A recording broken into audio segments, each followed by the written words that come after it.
ಇನ್ನು ಬೆಂಗಳೂರಿನಲ್ಲಿ ಪ್ರೇಯಸಿಯನ್ನೇ ಕೊಂದಿದ್ದಾನೆ ಪ್ರಿಯಕರ. ಅದು ಒಂದು ರೀತಿ ವಿಚಿತ್ರ ಲವ್ ಸ್ಟೋರಿ ಅವ್ರದ್ದು.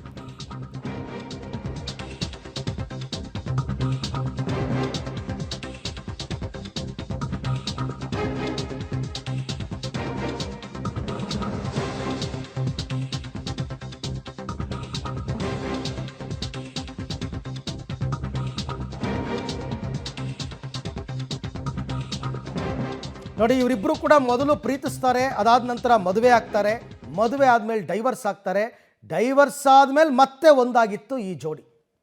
ಪ್ರೀತಿಸಿ ಮದುವೆಯಾಗಿ ಡೈವರ್ಸ್ ಆಗಿ ಮತ್ತೆ ಒಂದಾಗಿದ್ದ ಜೋಡಿ ಡಿಸೆಂಬರ್ 31ರಂದು ಭೇಟಿಯಾಗ್ತಾರೆ. ಮತ್ತೆ ಆ ಭೇಟಿಯಾಗಿದ್ದಾಗ ಇಬ್ಬರ ನಡುವೆ ಗಲಾಟೆ ಆಗಿದೆ. ಬಳಿಕ ಪ್ರೇಯಸಿಯನ್ನು ಹತ್ಯೆ ಮಾಡಿದ್ದ ಈ ಆರೋಪಿ ಇಮ್ದಾದ್ ಬಾಷಾ ಇವನನ್ನು ವಶಕ್ಕೆ ಪಡೆದಿದ್ದಾರೆ HAL ಪೊಲೀಸರು.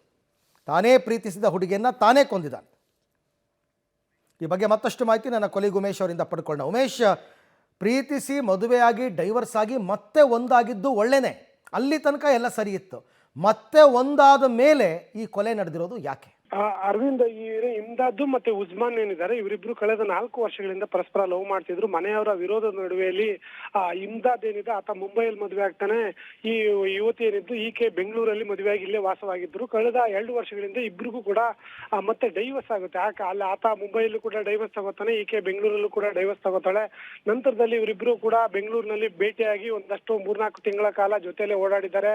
ಆ ಸಂದರ್ಭದಲ್ಲಿ ಮದುವೆ ಆಗೋದಕ್ಕೂ ಕೂಡ ನಿರ್ಧಾರ ಮಾಡಿದ್ರು. ಈ ಸಂಬಂಧಪಟ್ಟ ಹಾಗೆ ಡಿಸೆಂಬರ್ 31ರಂದು ಭೇಟಿ ಆಗೋಕ್ಕೂ ಕೂಡ ಪ್ಲಾನ್ ಮಾಡಿದ್ರು. ಈ ಮಧ್ಯದಲ್ಲಿ ಆತ ಮುಂಬೈಗೆ ಕೆಲಸದ ಮೇಲೆ ಇಮ್ದಾದ್ ಏನಿದೆ ಆತ ಕೆಲಸದ ಮೇಲೆ ಹೋಗ್ತಾನೆ. ಕೆಲಸದ ಹೋಗಿ ವಾಪಸ್ ಬರೋ ಹೊತ್ತಿಗೆ ಈ ಯುವತಿ ಉಸ್ಮಾನ್ ಏನಿದ್ಲು ಈಕೆಗೆ ಮತ್ತೊಂದು ಮದುವೆ ಆಗೋದಕ್ಕೆ ಪ್ಲಾನ್ ಮಾಡ್ಕೊಂಡಿದ್ಲು ಅನ್ನೋ ಮಾಹಿತಿ ಇಮ್ದಾದ್ ಗೊತ್ತಾಗುತ್ತೆ. ಆ ಸಂಬಂಧಪಟ್ಟ ಹಾಗೆ ಮಾತಾಡೋದಕ್ಕೆ ಅಂತ ಡಿಸೆಂಬರ್ 31 ರಾತ್ರಿ ಫ್ಲಾಟಿಗೆ ಕರೆದ ವೇಳೆಯಲ್ಲಿ ಗಲಾಟೆ ಆಗುತ್ತೆ. ಗಲಾಟೆ ಆದ ನಂತರದಲ್ಲಿ ಆತ ಕುತ್ತಿಗೆ ಇಸ್ಕಿ ಆಕೆಯನ್ನ ಕೊಲೆ ಮಾಡ್ತಾನೆ. ಕೊಲೆ ಮಾಡಿದ ನಂತರದಲ್ಲಿ ಸ್ನೇಹಿತೊಬ್ಬರಿಗೆ ಮೆಸೇಜ್ ಮಾಡುವಂಥದ್ದು, ಅಂದ್ರೆ ನಾವು ಮತ್ತೆ ಮದುವೆ ಆಗೋದಕ್ಕೆ ನಿರ್ಧಾರ ಮಾಡಿದ್ವಿ, ಆದ್ರೂ ಕೂಡ ಮನೆಯವರು ಅವಕಾಶ ಮಾಡಿಕೊಡ್ತಾ ಇಲ್ಲ, ಹಾಗಾಗಿ ನಾವಿಬ್ರು ಒಟ್ಟಿಗೆ ವಿಷ ಕುಡಿದು ಆತ್ಮಹತ್ಯೆ ಮಾಡ್ಕೋತಾ ಇದೀವಿ ಅಂತೇಳಿ ಮೆಸೇಜ್ ಮಾಡಿದ್ದ. ಪೊಲೀಸರು ಕೂಡ ಸ್ಪಾಟಿಗೆ ಹೋಗೋಷ್ಟೊತ್ತಿಗೆ ಇಮ್ದಾದ್ ಏನಿದ್ದ ಆತ ಕೂಡ ವಿಷ ಸೇವಿಸಿ ಅಸ್ವಸ್ಥನಾಗಿದ್ದ. ಆತನನ್ನ ಆಸ್ಪತ್ರೆಗೆ ಸೇರಿಸಿದ್ರು. ಈಕೆಯನ್ನ ಕೂಡ ಪೋಸ್ಟ್ ಮಾರ್ಟಮ್ ರಿಪೋರ್ಟ್ ಕಳಿಸಿದ್ರು. ಪೋಸ್ಟ್ ಮಾರ್ಟಮ್ ರಿಪೋರ್ಟ್ ಬಂದಂತ ವೇಳೆಯಲ್ಲಿ ಆತ ಮೆಸೇಜ್ ಮಾಡಿದ್ದಕ್ಕೂ 8-10 ಗಂಟೆಗಳ ಹಿಂದೆಯೇ ಆಕೆ ಸಾವನ್ನಪ್ಪಿದ್ದಾಳೆ ಅನ್ನೋ ಮಾಹಿತಿ ಪೊಲೀಸರಿಗೆ ಸಿಗುತ್ತೆ. ಈ ನಿಟ್ಟಿನಲ್ಲಿ ತನಿಖೆ ಮಾಡಿದಂತ ವೇಳೆಯಲ್ಲಿ ಈತನೇ ಕೊಲೆ ಮಾಡಿರುವಂತದ್ದು